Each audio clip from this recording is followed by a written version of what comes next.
Bonsoir à tous. Écoutez, on a une grande responsabilité sur cette dernière table ronde et une grande chance. Alors la grande responsabilité, c'est de clôturer cette journée d'échange, cette journée d'échange intense. On a beaucoup parlé de data, on a beaucoup parlé de RSE, on a beaucoup parlé de transformation, puis on va synthétiser toutes ces problématiques ensemble avant d'aller vers la clôture festive de cet événement annuel de l'Institut Fidji. Donc merci à tous. La grande chance qu'on a, c'est qu'on a un public de passionnés, de personnes qui sont impliquées dans la transformation data, digitale du patrimoine et de l'industrie immobilière. Donc merci à tous d'être là. Et donc pour conclure en beauté, on a la chance de réunir un panel avec Odile Batser, directrice de la responsabilité sociétale et environnementale et de l'innovation à la Société de la Tour Eiffel, Éric Bouvier, qui est là avec sa casquette de Chief Data Officer de La Française, Anne-Sophie Duroy, directrice de la transformation chez ICAD, Christophe Girard, directeur de Europe du développement durable chez BNP Paribas, RE Property Management, REPM, et Yves Thué, qui est là avec sa casquette de Aproma, mais aussi de l'AICN, puisqu'on va parler de convergence numérique. Et effectivement, on a vu les problématiques, on a parlé des cycles immobiliers qui se transforment, on a parlé de données, de convergence numérique, on a parlé des enjeux liés à l'accélération de la trajectoire verte. Et pour finir tout ça, on va essayer de synthétiser autour des problématiques d'interopérabilité et donc naturellement de convergence numérique. On va parler notamment de l'AICN et c'est effectivement pour ça que Yves est avec nous. Pour commencer, je vais donner la parole à Odile pour introduire cette table ronde. Et avant d'enchaîner sur le propos, est-ce que tu peux nous dire quelques mots de la Société de la Tour Eiffel ? Alors, bonjour à tous. La Société de la Tour Eiffel, c'est la vraie société de Gustave Eiffel qu'il avait créée pour financer la Tour Eiffel. Ça, c'est pour le petit côté historique. Aujourd'hui, on est la 5e foncière, SIC. Donc, j'ai l'habitude de dire qu'on est la grande petite ou la petite grande. On est vraiment à la charnière entre les deux mondes. On représente à peu près 1,8 milliard d'actifs. Ça représente 560 000 m², répartis à peu près 80% en bureaux, 20% autres. Autres, c'est commerce, petite activité. Et 75% région, 75% Grand Paris, pardon, et 25% région. On a 3 particularités. La première, c'est la granularité de nos locataires. C'est-à-dire qu'on a une médiane à peu près à 500 m² par locataire, ce qui nous représente à peu près 500 locataires. Ça veut dire qu'on a en face de nous beaucoup de TPE, PME, etc. Donc, ce n'est pas tout à fait le même rapport. Ce qui amène à la deuxième particularité, c'est la gestion intégrée et qui a l'importance dans le témoignage que je vais faire aujourd'hui. Et également notre très fort engagement environnemental. Alors, pardon. Justement, effectivement, dans cette table ronde, on a des représentants qui sont plutôt de culture data, d'autres transformation, d'autres RSE. Et toi, effectivement, tu es ici avec une vision RSE. Et donc, comment est-ce que la RSE comment est-ce qu'on intègre la RSE dans la transformation de l'industrie immobilière? En fait, quelle est cette vision RSE? Comment est-ce qu'elle alimente la transformation digitale et autour de la donnée? Alors, avant d'être directrice RSE et innovation de la Société de la Tour Eiffel, j'ai pas mal de cheveux blancs, donc j'ai fait 40 ans d'immobilier. J'ai exercé pratiquement tous les métiers de la chaîne immobilière, PM, AM, un peu d'invest, un peu de dev. Donc, ce qui m'a permis de faire un constat et de constater que tous ces acteurs de l'immobilier, dans tous ces métiers, finalement, on travaille pratiquement toute la même donnée, que ce soit du plus opérationnel qui est le FM au plus financier qui est l'investisseur. Alors bien sûr, si on prend ces deux extrêmes, il y a moins de cas, de données communes, mais ça fait un peu comme des écailles de poisson. Vous voyez, chacun partage avec l'autre et in fine, on devrait échanger la donnée. Malheureusement, ça n'est pas le cas, ça n'a jamais été le cas. Et ce qui pose beaucoup de problèmes, ce qui nous fait perdre beaucoup de temps parce qu'on ne récupère pas les historiques, les immeubles. Il y a eu une intervention précédente qui disait que les immeubles changeaient souvent de main. C'est vrai, donc à chaque fois, on perd l'information. Les contrats de PM, les contrats de FM ou de Multitech, tous ces acteurs changent, évoluent. Les collaborateurs, on échange tous nos collaborateurs, on recrute aussi bien chez les PM que chez les FM. Enfin. Et à chaque fois, on perd de la compétence, on perd du temps, beaucoup de temps. Donc c'est ce constat, si vous voulez, qui déjà est à la base de la réflexion d'aujourd'hui. Et la deuxième chose, pourquoi la RSE? Parce que toutes ces données qui sont partagées par tous ces acteurs sont principalement des données extra-financières. Les données financières, vous avez remarqué, on se les échange sans aucun problème. Pourquoi? Parce qu'il y a des obligations de reporting, il y a des obligations de format, il y a des obligations de structuration. Et la RSE, enfin les réglementations environnementales, amènent exactement ça à la donnée extra-financière. Elles vont nous obliger, elles nous obligent déjà, mais elles vont nous obliger de plus en plus à respecter des formats, à respecter des définitions, à respecter une capacité d'échange. Et pourquoi? Pour assurer la fiabilité, la transparence, la comparabilité et l'opposabilité, puisque les reporting RSE vont être examinés, vérifiés par l'équivalent des CAC en extra-financier qui s'appelle les ETI. Donc on va avoir exactement le symétrique entre l'exigence financière qui va se retrouver finalement en exigence extra-financière. Et les données de l'extra-financier sont les données des métiers surtout opérationnels, FM, Multitech, PM, et ça c'est embarqué ensuite par les acteurs de l'asset management et de l'investissement. Est-ce qu'on est en train de dire que finalement c'est le durcissement ou la structuration de la réglementation sur la RSE qui va donner son ROI ou un budget pour la convergence numérique? Certainement, en tout cas, chez nous, c'est bien comme ça que je le défends.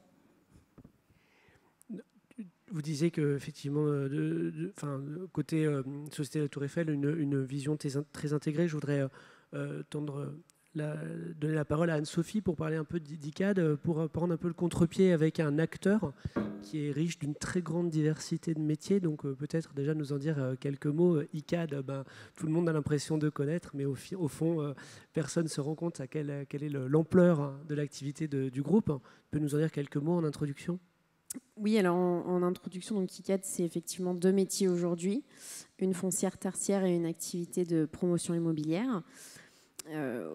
Avec, pour ce qui est de la foncière tertiaire, un parc d'actifs avec des actifs individuels, mais également des parcs d'exploitation, un parc au port des Ports de Paris, à Aubervilliers, et du côté de la promotion immobilière, une implantation nationale aujourd'hui avec principalement des opérations résidentielles ou de résidences gérées et également une activité de développement sur le tertiaire aussi. Donc c'est assez paradoxal, on parlait de la donnée tout à l'heure. Donc chez ICAD, vous êtes dans la situation d'être à la fois producteur de données sur l'immeuble avec la casquette activité de promotion, et puis finalement donneur d'ordre et consommateur de cette donnée avec l'activité de foncière. Comment est-ce qu'on peut piloter transversalement la transformation dans un écosystème qui est aussi dual finalement? On fait un peu de schizophrénie de temps en temps, mais principalement c'est une force, c'est-à-dire que ça nous permet de déployer une démarche pragmatique. C'est-à-dire qu'on a le donneur d'ordre. Alors, on parle ici d'opérations tertiaires en construction neuve quand on a l'interaction entre les deux métiers.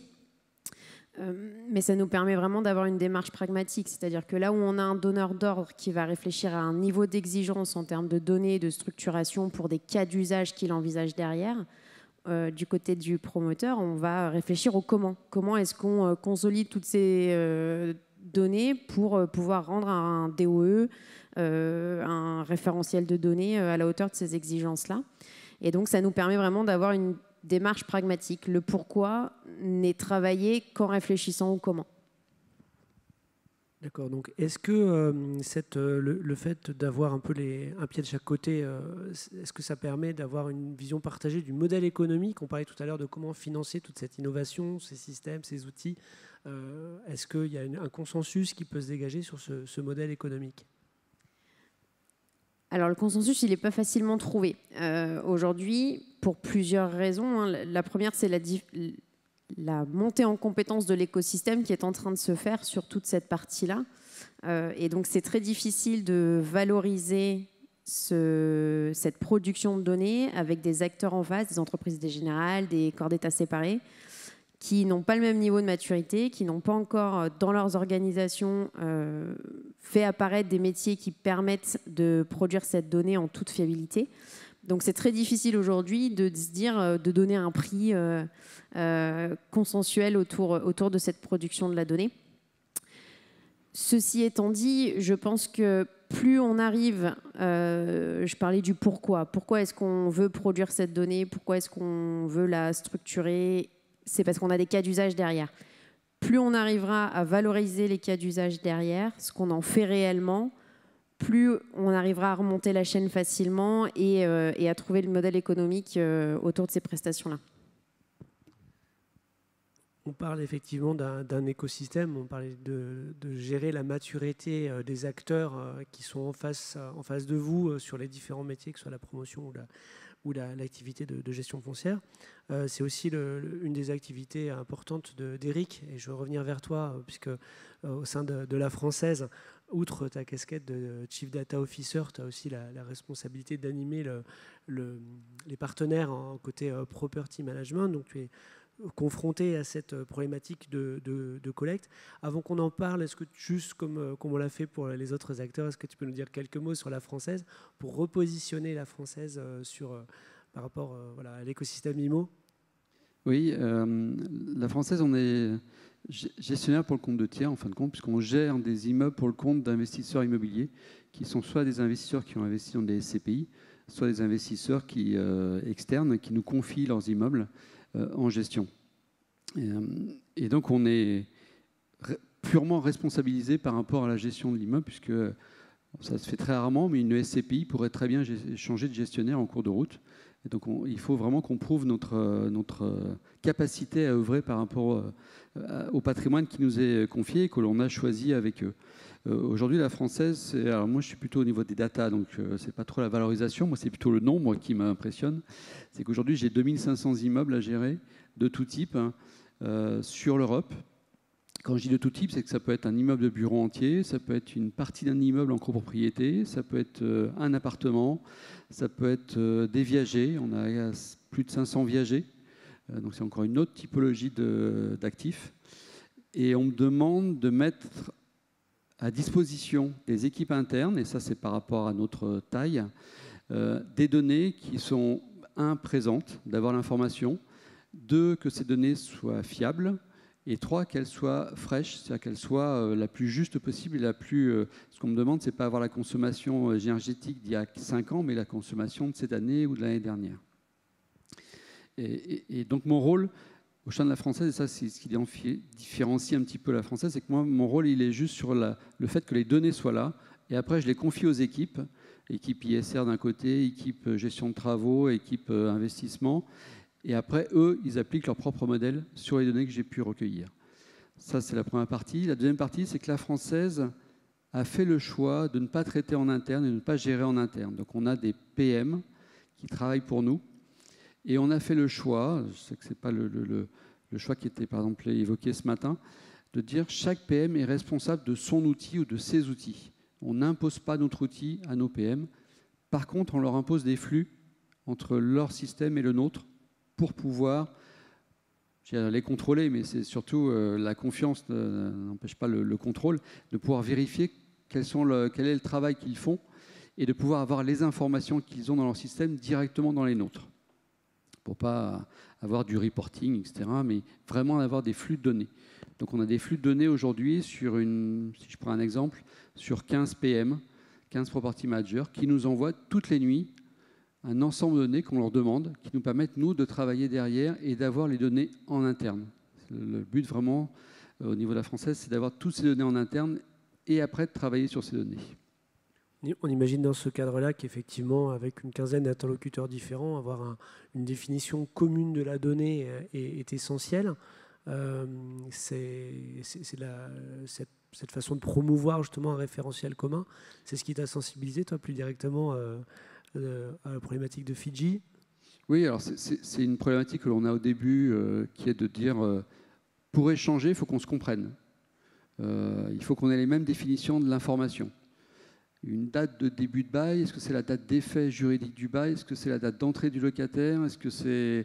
On a des fois mis en place la possibilité aux locataires de rentrer en avance dans ces locaux. Donc toute cette notion-là, c'est d'avoir déjà cette définition. C'est aussi beaucoup d'échanger avec les PM pour savoir ce qu'ils peuvent nous donner. Ça ne sert à rien de demander à un PM qui nous donne... je ne sais pas, la date de construction de l'immeuble, si le PM me dit qu'il ne l'a pas, lui, dans son système. Alors que moi, en tant que propriétaire, je devrais l'avoir. Donc, je ne vais pas lui demander à lui, je vais le stocker, moi, dans mon outil. Donc, il y a beaucoup de dialogue avec les PM, mais c'est pareil avec les FM, c'est pareil avec une structure qui était là ce matin qui s'appelle DeepKey. C'est qu'est-ce que vous pouvez me donner par rapport à ce que vous avez recueilli comme information. Et ça, c'est du dialogue. Et lorsqu'on met en place ce dialogue, déjà, ça permet de faciliter les relations, de comprendre les besoins et les possibilités de votre correspondant, enfin de votre partenaire. Et après, il faut se mettre d'accord sur le format d'échange et les données qu'on échange. Et là, il y a deux possibilités. C'est soit on considère qu'on est les meilleurs, on est les plus importants, on est les plus gros, et du coup, j'impose mon format, et c'est moi qui le maintiens. Et là, du coup, les équipes informatiques râlent parce qu'il faut redévelopper un nouveau format, une nouvelle définition. Soit on s'appuie sur les standards. Et la culture de la Française, ça a toujours été de s'appuyer sur des standards. On a implémenté le standard Fidji il y a maintenant 10 ans pour les liaisons avec les experts. Et aucun expert ne peut être expert sur les immeubles de la Française s'il n'inclut pas le format Fidji. Et la démarche AICN, on en parlera à la fin, mais c'est ce qui nous a intéressé, c'est de se dire si demain on peut définir un langage commun avec les PM, avec les FM, avec tout l'écosystème, nous, la Française, on est tout à fait preneurs et moteurs sur le sujet. Alors, on imagine que gérer cette diversité déjà sur un même secteur géographique, c'est déjà un challenge, mais en plus, quand ça se passe à l'international, ça prend encore une autre dimension. Alors, pour en parler, on va en parler avec Christophe Girard de BNP Paribas REPM, puisque tu as cette dimension assez internationale. On va y revenir, mais peut-être, dans un premier temps, est-ce que tu peux dire quelques mots sur REPM? Tout à fait. Donc BNP Paribas REPM, c'est une filiale à 100% de BNP Paribas Real Estate, qui est une holding intégrée à BNP Paribas Banque. Aujourd'hui, nous gérons 38,8 millions de mètres carrés de real estate en Europe, qui représente à peu près 60% bureaux, 20% logistique, light industrial, et le solde, ce sont des actifs diversifiés, donc de la santé, du loisir, du retail, pied d'immeuble et du retail. Nous avons une activité dans 12 pays européens avec, comme vous l'imaginez tous, des réglementations locales plus des réglementations pan-européennes. Et nos amis anglais qui n'ont pas tout à fait une réglementation pan-européenne, mais une réglementation un peu copiée sur la réglementation européenne, mais légèrement déviante en termes de critères. Et un des challenges, c'est de faire comprendre à tous la réglementation locale et de faire comprendre à tous les réglementations transversales. Pourquoi on a besoin de faire comprendre des réglementations transversales? C'est parce que même quand on gère un actif en Angleterre et qu'on est anglais, on peut avoir un de ces porteurs de fonds qui est soumis à une réglementation européenne. Et donc, on va devoir répondre à des réglementations SFDR, quand bien même on a affaire à un client anglais, entre guillemets, ou devoir reporter sur son alignement à la taxonomie européenne, quand bien même le fonds est un fonds anglais. Pourquoi? Parce qu'on a des porteurs de parts qui sont des porteurs européens. Donc pour gérer cette difficulté, on a créé une organisation pan-européenne depuis 2020. Donc le but, c'est d'avoir un référent ESG dans chacun des pays. Le but étant d'interagir avec moi au niveau pan-européen, d'interagir avec les clients grands comptes et de prêcher la bonne parole auprès des équipes opérationnelles. Ça permet également d'avoir une remontée d'informations des équipes terrain sur les difficultés qui sont rencontrées, d'identifier des points de blocage, mais également d'identifier des solutions qui ont pu être mises en œuvre dans certains pays. Alors on a l'avantage d'être plutôt précurseur en France sur les sujets ESG, et moi j'ai géré la France depuis 2004 sur ces sujets développement durable. Donc on a une caisse à outils qui existe en France, qui est éprouvée, et qu'on essaie de déployer à l'Europe. Donc on offre également des outils à nos camarades européens. Donc on les forme à utiliser des outils qui ont fait leur preuve en France. Par exemple, un outil qui est absolument magique est le comité vert. Quand un comité vert est bien fait, c'est un superbe produit pour mettre autour de la table un facility manager, un PM, un investisseur et des locataires sur une thématique ESG, d'écouter les attentes des locataires et de pousser les attentes de l'investisseur sur les sujets de développement durable. Donc voilà, typiquement le type de solution qu'on essaie d'apporter. Donc en fait, on a sur un panel aussi large, on a effectivement une multiculturalité des zones géographiques et de façon de gérer la chose immobilière. Et puis on est aussi confronté en tant que property manager à des donneurs d'ordre, à des propriétaires différents avec chacun leur niveau d'exigence. Comment est-ce qu'on gère cette multiculturalité un peu transversale et du côté des zones géo et du côté des donneurs d'ordre, enfin, alors moi je dis merci aux investisseurs pan-européens. J'adore parce que c'est un puissant levier d'action pour engager les équipes.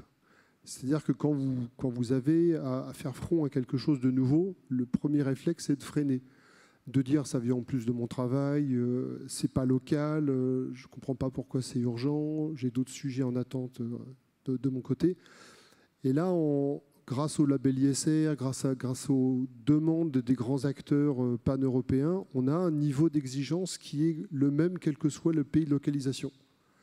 Ça ne veut pas dire qu'en plus, on ne va pas avoir une couche locale parce que localement, il y a une réglementation, mais globalement, quand on regarde les sphères réglementaires pan-européennes, on a la course vers le net zéro carbone, la réduction des consommations d'énergie. Ça peut s'appuyer sur une réglementation comme en Angleterre qui va venir à bannir certains niveaux de DPE et donc de ne pas pouvoir rendre certaines surfaces propres à la location.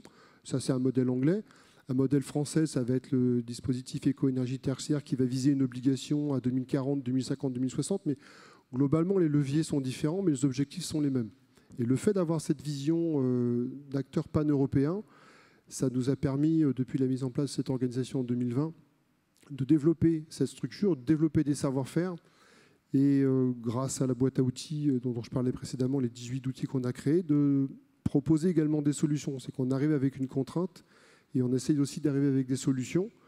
Quand on a commencé il y a 3 ans à dire aux Allemands ou aux Italiens il va falloir demander les consommations aux locataires, ils nous ont dit mais c'est impossible.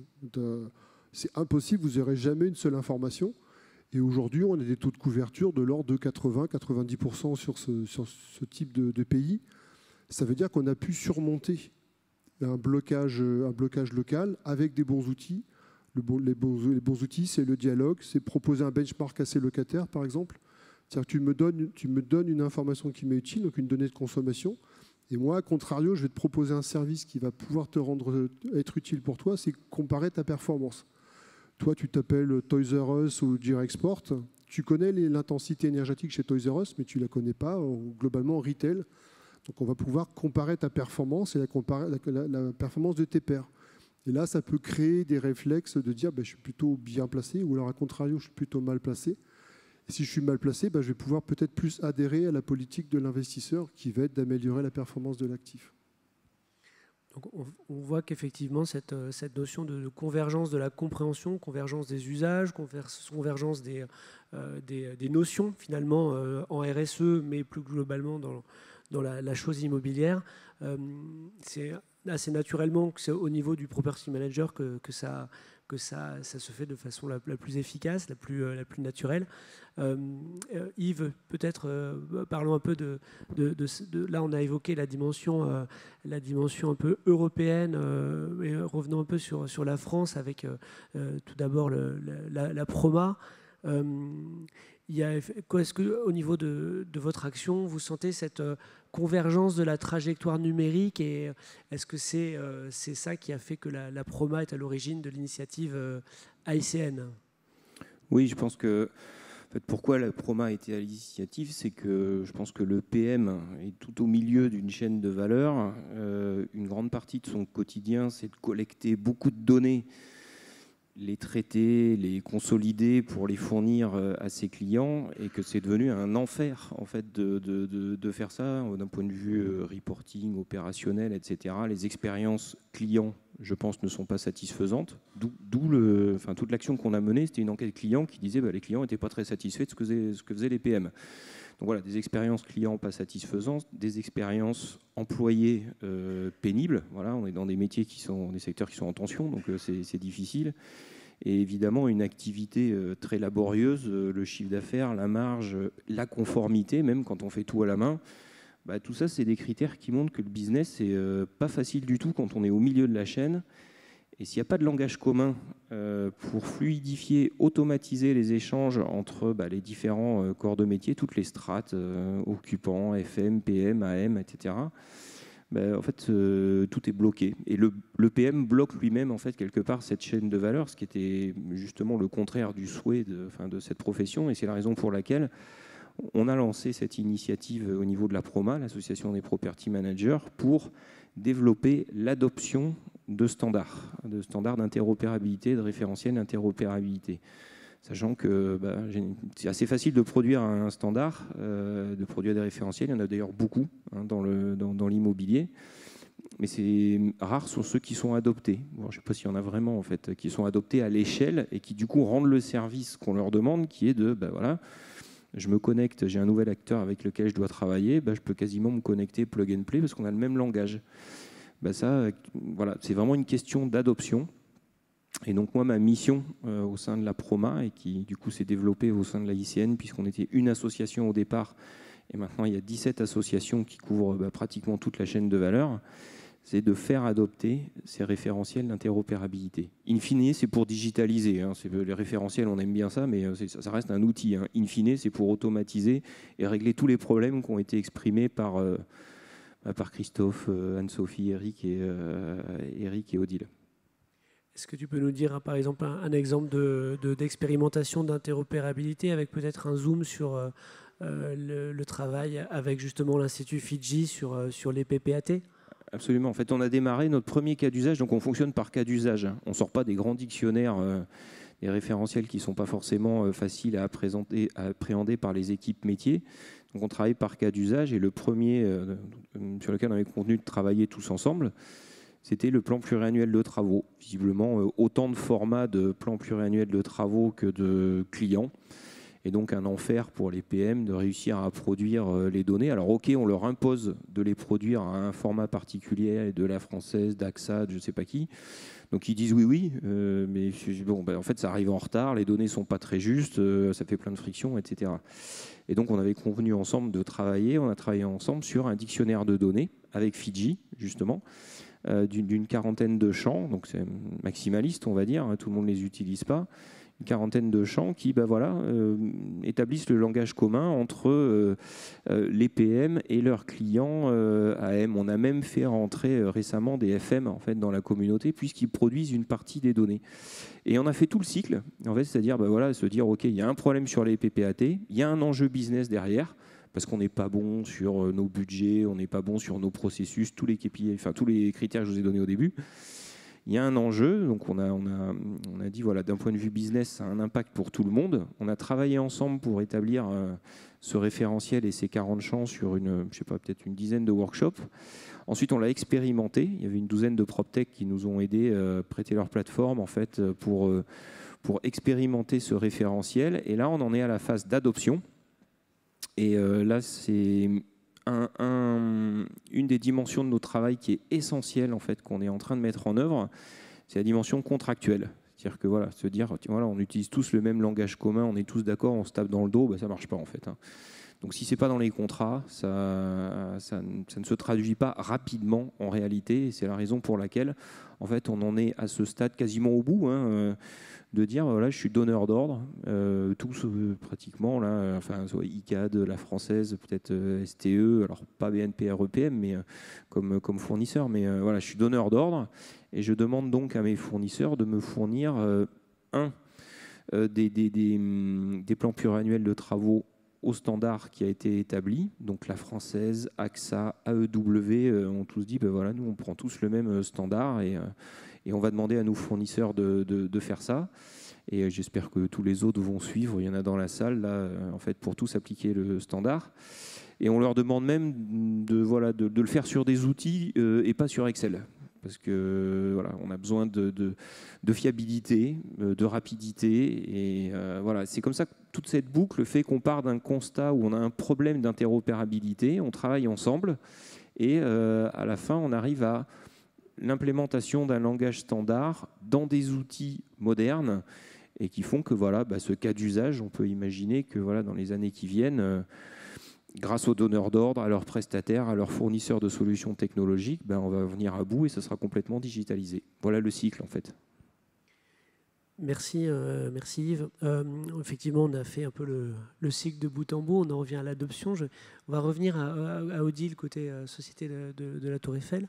Tout à l'heure, on partageait les constats sur la nécessité, la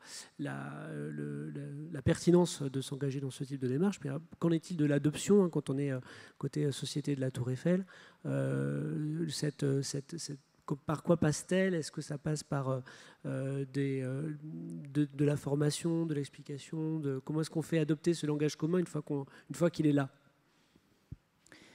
Alors, je pense que, comme tout acteur de l'immobilier, on est en phase d'arbitrage pour certains actifs, d'acquisition pour d'autres actifs. Donc déjà, je pense que sur les 50 collaborateurs de la Société de la Tour Eiffel, beaucoup sont totalement conscients de la nécessité de cette interopérabilité. Alors c'est vrai que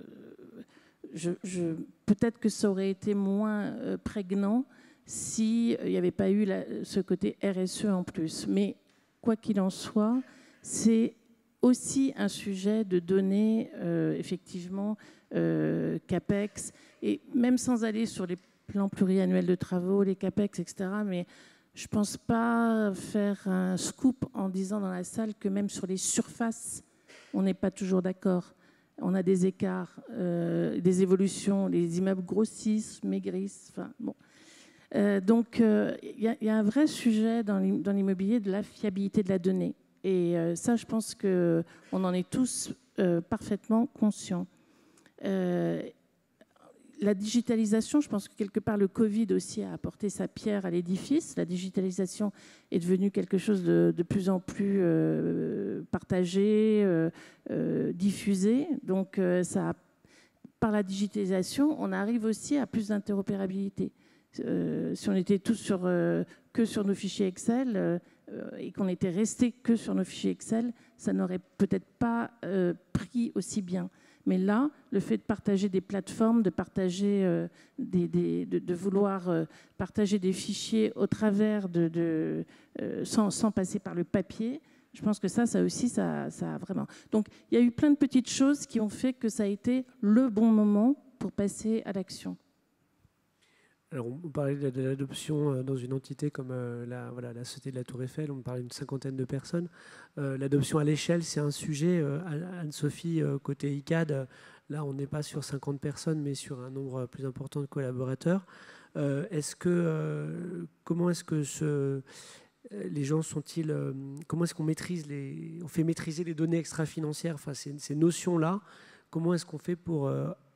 former, informer, sensibiliser, transformer la façon de voir le patrimoine à l'échelle d'une entreprise comme ICAD?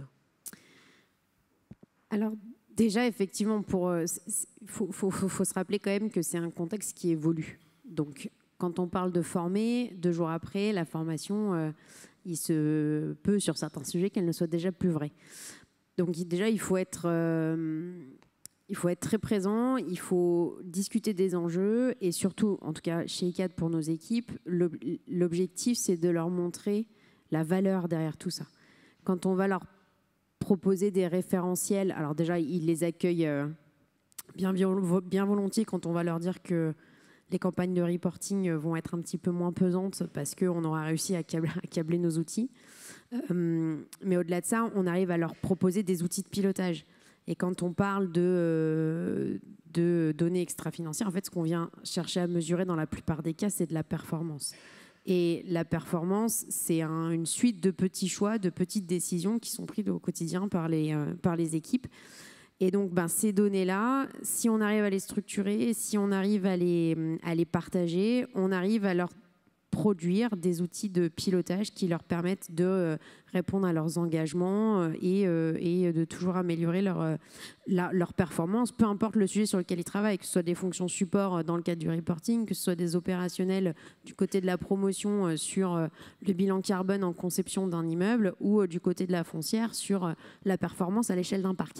Donc vraiment, on essaie de marcher sur deux jambes en fait. Pourquoi est-ce qu'on structure, expliquer et démontrer dans des outils de pilotage la valeur au quotidien de pourquoi est-ce qu'on cherche à vraiment standardiser ces données-là.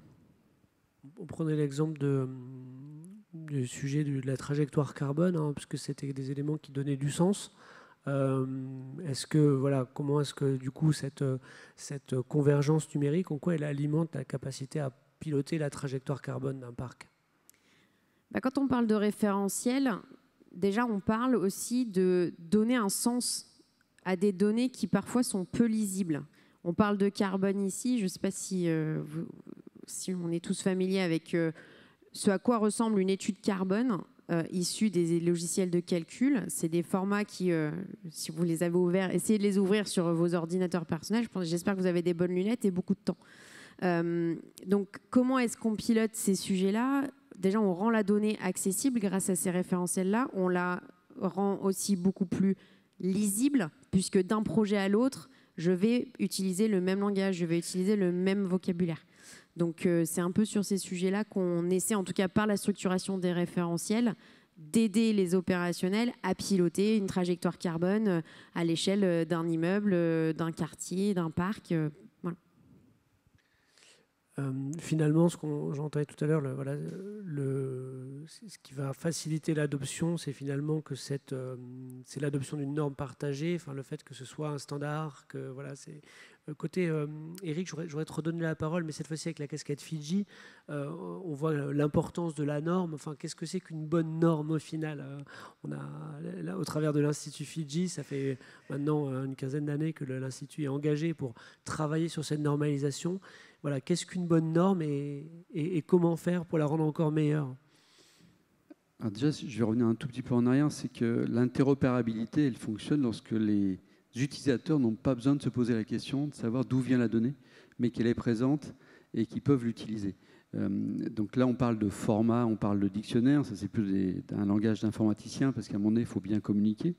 Bientôt, on ira vers des API qui permettront d'avoir de la donnée quasiment en temps réel avec des prestataires extérieurs, ça qui est intéressant. Sur la norme, déjà le premier point de la norme, c'est le dictionnaire. C'est déjà de se mettre d'accord sur...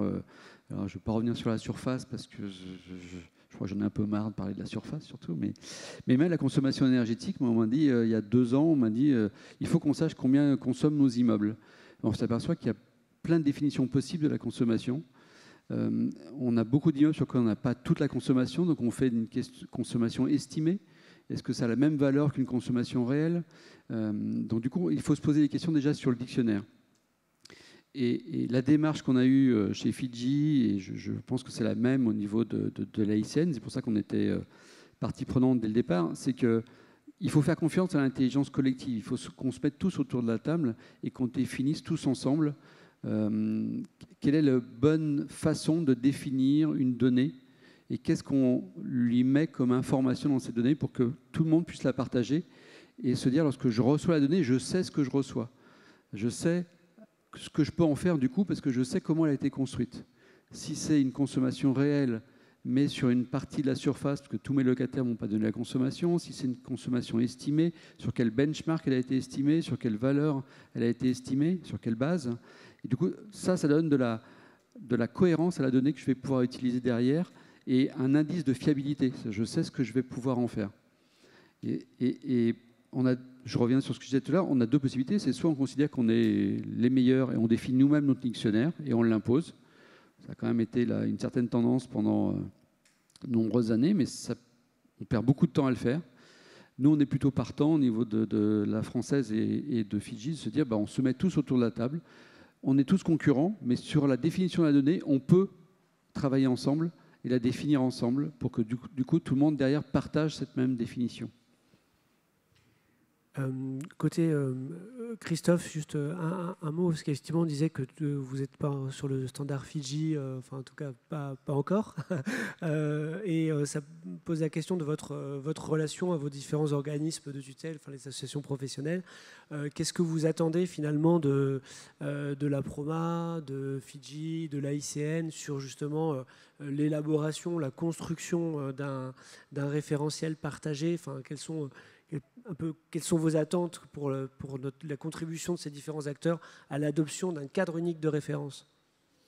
Alors, notre attente, comme tu l'as rappelé, on est un acteur intermédiaire dans la chaîne immobilière. Et de ce fait, on est souvent sollicité pour restituer une donnée qui a été agrégée à notre niveau. Et si on veut avoir un niveau de certitude acceptable sur la donnée qu'on partage, il faut que l'écosystème se soit mis d'accord sur le fameux vocabulaire de données. Donc c'est dans ce contexte qu'on a travaillé avec la PROMA sur ce dictionnaire de données. Et quand on a travaillé sur ce dictionnaire, on a ouvert la discussion avec l'ensemble des parties sans définir le qui fait quoi. Il ne faut surtout pas définir le qui fait quoi. On partage tous une donnée.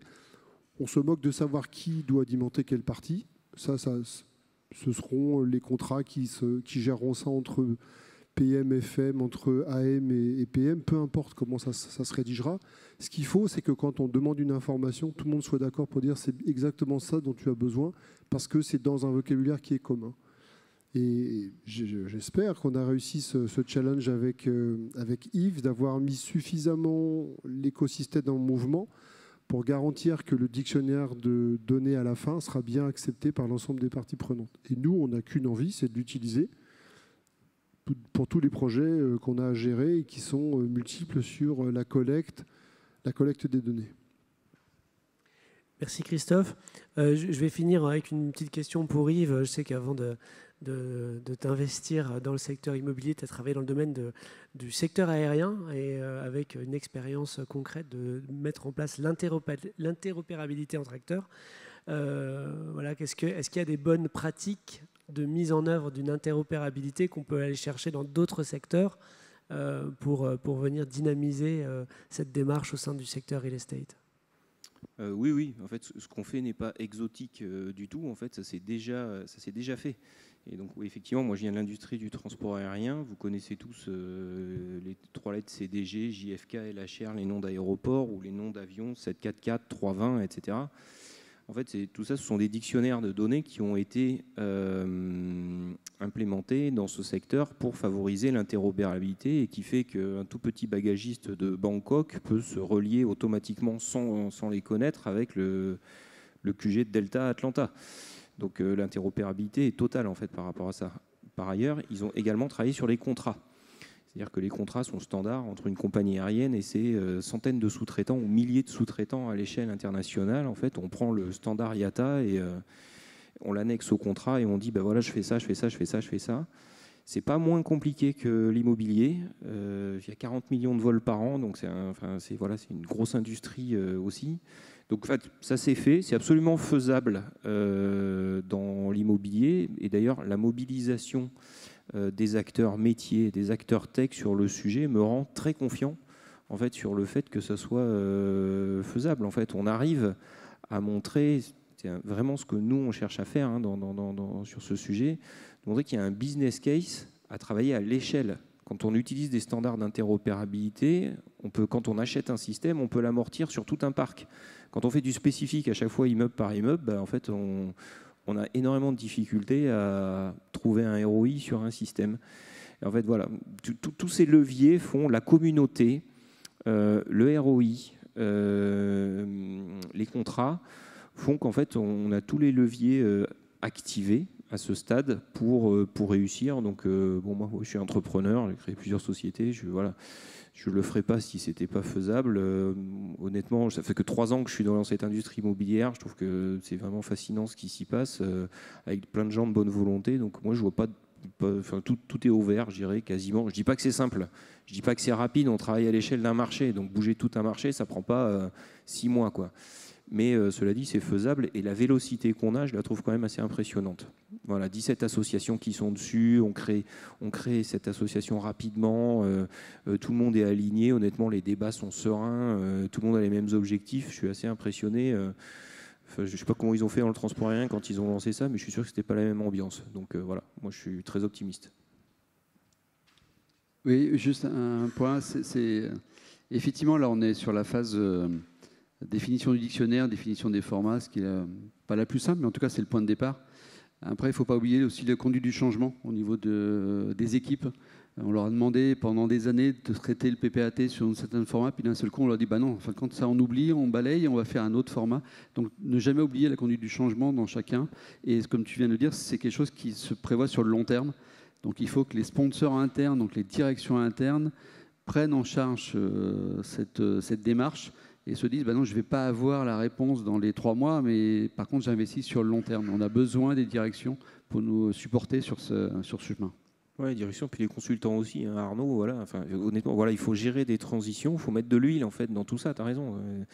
Et pour ça, il faut qu'on y soit tous. Enfin, typiquement, les consultants, c'est une population qui doit nous rejoindre dans la mesure où c'est votre mission d'aider ces transitions, vous les maîtrisez, vous savez où aller, vous avez la vision, vous avez la confiance, l'expertise, etc. Donc voilà, donc on ne vous a pas trop encore à ce stade dans l'AICN, mais welcome. Hein. Écoute, merci beaucoup. En tout cas, on finit sur une note d'espoir et de conviction que la convergence numérique est un objectif de court, de moyen et de long terme atteignable.